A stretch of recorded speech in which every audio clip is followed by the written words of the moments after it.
महाराष्ट्राचा। नमस्कार, मी सुधा संध्यालामध्ये आपल्या सगळ्यांचं स्वागत। शिरूर तालुक्यातील कवठे एमाई येथील श्री मारुती मंदिरासमोर असलेले सुबावळीचे उंच झाड आज दुपारी 2च्या दरम्यान वारा नसताना अचानक कोसळले। जवळच उभ्या असलेल्या प्राध्यापक शेटे पत्रकार यांच्या बोलेरो गाडीवरच हे झाड कोसळल्याने गाडीच्या छताचे मोठे नुकसान झाले।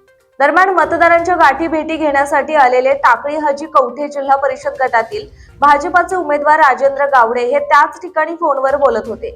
समवेत कवठे गणाच्या भाजपच्या उमेदवार कांचनताई सांडभोर यांचे पती राजेश सांडभोर आणि सहकारीही त्याच परिसरामध्ये होते।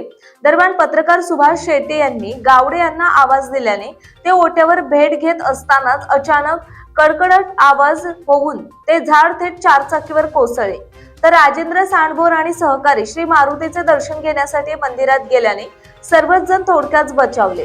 दैव बलवत्तर म्हणून आलेले विघ्न गाडीवर झाड कोसळल्याने दूर झाल्याची भावना यावेळी अनेकांनी व्यक्त केली। एकंदरीत कधी काय होईल याचा पुसटशी कल्पना देखील कोणाला नसते। त्या ठिकाणी चारचाकी उभी नसती तर मोठ्या अपघाताची घटना घडण्याची शक्यताही नाकारता येत नाही।